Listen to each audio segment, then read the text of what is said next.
Beleza, então vamos lá. Meus amores, para que serve o direito administrativo? Ele é um ramo de direito público ou privado? Ele é um ramo de direito público, certo? Princípios que estão vinculados à função administrativa. O Estado tem 3 funções, tá? O Estado tem 3 funções: normativa, jurisdicional e administrativa. Eu não vou ler aqui na aula, normalmente na aula a gente esmiuçaria, mas como tá papum, eu vou no cerne da questão, tá bom? Então, basicamente, o Estado tem 3 funções. Aí eu pergunto para vocês. A função normativa, que de forma vocês já imaginam que seja, a função jurisdicional, que é para aplicar a norma no caso concreto, e a função administrativa, que é tudo o que sobra, né? Aí eu pergunto, todos os poderes, eles exercem... Nossa, deu um pau aqui, né? Eles exercem a função sua, eles têm funções típicas. Então, poder legislativo, função típica legislativa. Poder judicial, função típica a jurisdicional. Eles exercem só as funções típicas? Não. Um poder também pode exercer uma função atípica. Exemplo, quando o tribunal faz um concurso para contratar escrevente. Aquele ato do concurso é um ato que está vinculado à função administrativa do Estado, aos serviços públicos que ele presta, tá? Então, guardem isso sobre esse slide aqui. Existem funções típicas e atípicas, tá? E elas existem porque os poderes, além de independentes, eles são harmônicos entre si, tá? Bola pra frente. E eu perdi. Ah, tá aqui. Outra coisa importante, então. O que é administração pública? É o conjunto de órgãos e agentes estatais no exercício da função administrativa, independentemente do poder a que pertençam. Normalmente cai em prova, eles perguntam às vezes a definição de dois tipos de sentido da administração pública. O sentido subjetivo, formal, orgânico, que a pergunta que eu coloquei é quem? Quem é essa função administrativa? Ou o sentido objetivo, material ou funcional, que é o que faz essa função administrativa? Então, o que vocês têm que lembrar para a prova? Sentido subjetivo, sujeito, orgânico, órgão, quem faz aquilo? Formal, a forma. Quem? Os agentes públicos, tá? Conjunto de agentes, órgãos e entidades públicas que exerçam a função administrativa. Então, esse é o sentido subjetivo da administração pública, tá? Se a pergunta for sobre sentido objetivo, o que é o sentido material, o sentido funcional, ele está perguntando o que faz essa função administrativa? O que ela faz? São um conjunto de funções necessárias aos serviços públicos em geral, tá? Então, o importante desse slide aqui é lembrar, ficar atento para a questão se ela está cobrando o sentido objetivo ou sentido subjetivo. Se for o sentido subjetivo, ela quer saber quem exerce a função pública, a função administrativa. Se for o sentido objetivo, o que as pessoas que estão atuando nessa administração pública fazem? Basicamente, elas prestam serviços públicos, beleza? Tá bom. Então, vamos lá. Eu tenho administração direta e eu tenho administração direta. Quem compõe a administração direta? Isso, os entes federativos, certo? Existem órgãos nesses entes. Atenção que já caiu isso na OAB, tá? Se quiser anotar aí. Eu coloquei aqui, mas eu gosto de anotar também, quem gosta, né? Órgãos são centros de competência, tá? Centros de competência. O que é importante também, que já caiu de órgão na OAB? Órgão tem personalidade jurídica? Não. Órgãos não possuem personalidade jurídica, ok? Não possuem. Eles são centros de competência. Eu gosto de dar um exemplo, por exemplo, a Receita Federal do Brasil. Ela é uma pessoa jurídica? Não. Ela é um órgão vinculado ao Ministério da Fazenda. Ela é um centro de competências. Tem ali uma série de atividades e funções que são exercidas pela Secretaria da Receita Federal, tá? Mas ela não é um órgão. Então, olha lá. Administração direta. Entidades estatais. Tais órgãos não possuem personalidade jurídica própria, tá? E a sua atuação deve ser conforme a vontade da pessoa jurídica a qual estão subordinados. Essa é a administração direta. Por sua vez, a administração indireta é composta por quem? Autarquias, fundações, isso, sociedade de economia mista Empresas públicas. Atualmente, existem também os consórcios públicos, ok? Que é importante, já caiu bastante questão sobre isso. Então, vamos só lembrar... O que eu fiz? Eu fiz alguma coisa. Peraí. Gente, o que será que aconteceu? Alguma coisa que veio aqui. Peraí. Pronto. Não... Deixa eu ver. Então, vamos lá. Vamos lembrar aqui rapidamente. Uma autarquia é uma pessoa jurídica de direito público ou de direito privado? Público, certo? Para prestar um serviço público. Como que uma autarquia nasce? Como que ela surge? A própria publicação da lei já faz nascer a autarquia, tá? Ela nasce com a lei autorizativa. Beleza. E a fundação? A fundação pública, ela é um patrimônio personificado, tá? Ela é um patrimônio personificado. Como que ela nasce? A lei cria. A lei autoriza. Aí ela precisa do registro dos atos constitutivos nos órgãos respectivos, tá? A sociedade de economia mista. A sociedade de economia mista e a empresa pública podem exercer dois tipos de atividades. Quais são? Serviços públicos e serviços privados, né? Serviço público. Vamos só dar uma aprimoradinha. Serviços públicos e... Isso, então, serviços públicos ou exploração de atividade econômica, ok? A Constituição prevê, só em situações especiais que o Estado pode explorar atividade econômica. Então, quando eu tenho uma sociedade de economia mista, uma empresa pública que presta serviço público, elas são entidades privadas, não são? Mas elas têm normas derrogadas por direito público. Algumas normas de direito público vão ser aplicáveis a ela. Como é que tem que ser uma sociedade de economia mista? Qual que é a forma jurídica dela? Que diferencia ela da empresa pública? Forma jurídica. Ela tem que ser uma SA. Lembra? Uma sociedade anônima. Já a empresa pública, ela pode ser uma limitada, ela pode ser uma SA, tá bom? Mas tá indo, tá no caminho, tá no caminho. Bom, continuando aqui. Aqui é o sistema administrativo. Vocês se lembram do princípio da inafastabilidade da jurisdição? O que esse princípio fala? Princípio da inafastabilidade de jurisdição. Que nós temos lá no artigo 5º.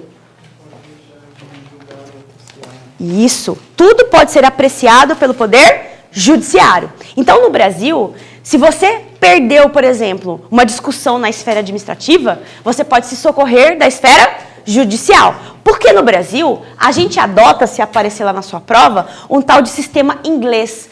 Sistema de jurisdição UNA, tá? Eu vou dar um macete para vocês, tá? É assim que eu estudava.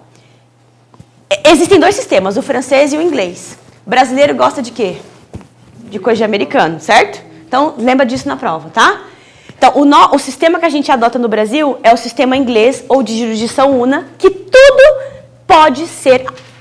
que for de matéria administrativa também pode ser apreciada na esfera judicial. Um ponto de atenção, entretanto. Algumas causas judiciais, elas têm como requisito o esgotamento da via administrativa. Exemplo do mandado de segurança. Eu não posso entrar com mandado de segurança enquanto te couber recurso com efeito suspensivo.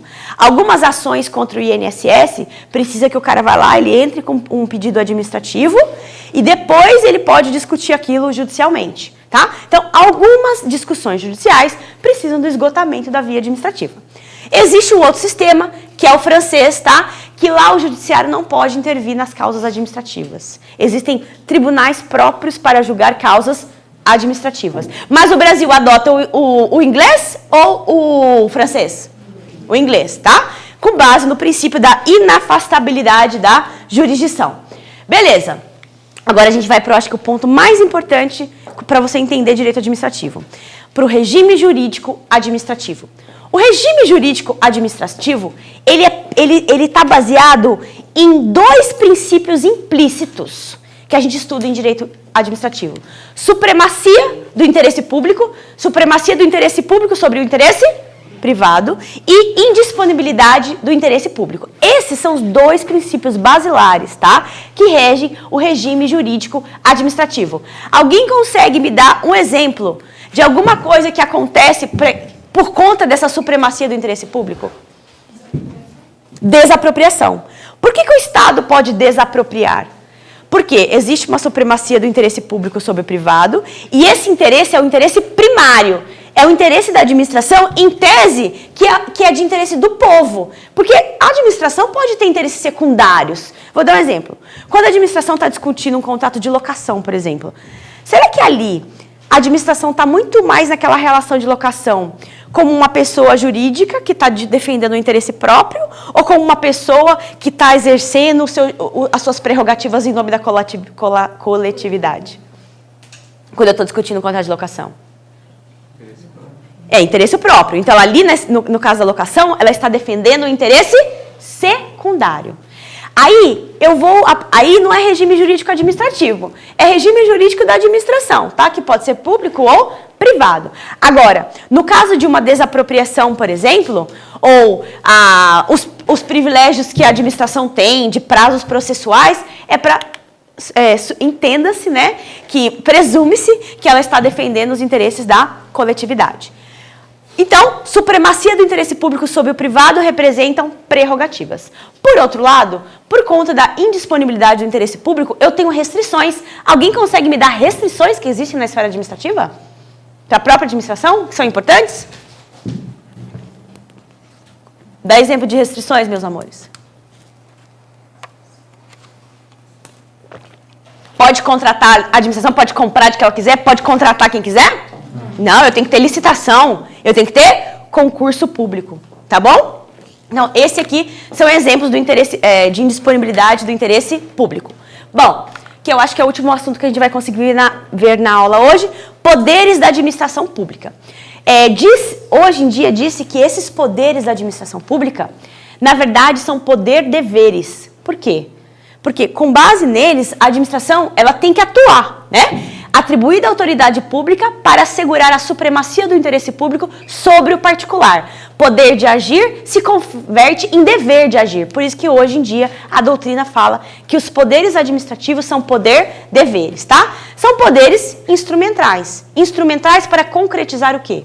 O interesse público, o primário, tá? Bom, o primeiro assunto é a questão do abuso de poder. Se aparecer na prova de vocês, vai lá. Se aparecer na prova de vocês, eu tenho dois tipos de abuso de poder, tá? Que está vinculado aos poderes administrativos. Primeiro, o excesso de poder. Excesso de poder. Eu vou dar um exemplo para vocês de excesso de poder. Eu posso aplicar uma penalidade X, mas eu vou lá e aplico, por exemplo, o meu limite na lei é aplicar uma penalidade de 5 dias. Eu vou lá e aplico uma penalidade de 10 dias. A minha competência era para aplicar a penalidade só de 5. Por isso que o excesso de poder é um vício de competência. Mas eu também posso ter um desvio de finalidade. Eu vou desapropriar a área de alguém ali, não porque eu tenho um interesse público de construir uma escola, um hospital, mas porque ele é meu inimigo. Eu quero prejudicá-lo. Então, eu vou desapropriar aquela área. Aí não está atendendo a finalidade pública. Nesse caso, eu tenho um vício de finalidade. Então, vamos lá. Eu tenho dois tipos de abuso de poder. Eu tenho excesso de poder, que é um vício de... E eu tenho desvio de... Que é um vício da finalidade. Beleza? E quais são esses poderes? Poder vinculado versus poder discricionário. Vamos lá. Então, vamos lembrar aqui quais são os elementos ou requisitos do ato administrativo. Porque eu acho que não vai dar tempo da gente chegar nesse slide. Essa matéria é importantíssima. Então, vamos lá. Quais são os elementos do ato administrativo? Eu quero que vocês lembrem disso aqui, que eu coloquei, ó. Vim com fofim. O que é vim com fofim? Vim de vinculado. Quais são os elementos do ato administrativo? Com fofim. Competência? Perfeito. Então, eu tenho a competência, forma e finalidade. Estes elementos são elementos do ato administrativo que são vinculados. Então, se cair na sua prova, você vai lembrar, vim com fofinho, vim com fofinho. Vim com fofinho. Vinculado, competência, finalidade, forma. Mas eu tenho mais 2 requisitos. Esses 2 requisitos podem ser discricionários. Eles são sempre vinculados. Que são Quais são? M e O. Motivo e objeto. No caso do motivo e objeto, nem sempre o motivo e o objeto são vinculados. Estes elementos são elementos discricionários. Esses 2 elementos a gente conhece por mérito administrativo, tá? Aqui é onde está a margem de liberdade. Quando eu estou... Lembra lá do direito tributário que a gente falava que quando tem o auto de infração, exemplo, se a autoridade fazendária verificar que você não apurou o tributo da forma correta, ela pode agir de forma discricionária ou vinculada? Vinculada. O fiscal lá da fazenda, ele tem alguma margem de liberdade em algum momento? Não. Por quê? O ato de lançar o tributo, ele é todos esses itens, esse aqui já são os vinculados, mas o motivo e o objeto também estão previstos na legislação. O agente público, ele não tem margem de liberdade aqui. Por isso que lá é poder vinculado. Quando o agente público puder agir com uma certa margem de liberdade, e essa margem de liberdade só pode estar presente nos 2 elementos do ato que podem ou não ser vinculados, que é o motivo e o objeto, nós estaremos diante do poder discricionário. Então, olha lá, poder vinculado versus discricionário. Aspectos vinculados do ato, competência, finalidade, forma. O poder discricionário admite juízo de oportunidade e conveniência. Mérito administrativo, tá? Oportunidade e conveniência, lógico, desde que respeitada a razoabilidade e a proporcionalidade. A razoabilidade e a proporcionalidade são princípios explícitos ou princípios implícitos do direito administrativo? Está previsto na Constituição? Não. São princípios implícitos que o STF já abraçou, né? Tem alguns outros diplomas legais. Aí eu tenho, além do poder vinculado e discricionário, eu tenho o poder regulamentar. O poder regulamentar é o poder que o chefe do executivo tem para expedir decretos para o fiel cumprimento de leis. Eu também tenho o poder disciplinar. Na sua mente, quando você lembra de disciplinar, você lembra de quê? Quando minha avó falava assim, você está precisando de disciplina, menina. O que você lembra de disciplina? Castigo, né? Castigo, sanção, tá? Então, quando vier poder disciplinar, lembra da surra que você tomava. Então, possibilidade de aplicar sanções por infrações funcionais ou aos particulares com vínculo contratual, tá? Então, então a gente viu poder discricionário versus poder vinculado. Quais são os elementos vinculados do ato administrativo mesmo? Vínculo fofinho? Competência, finalidade e forma. Quais são os elementos que podem ser discricionários ou vinculados?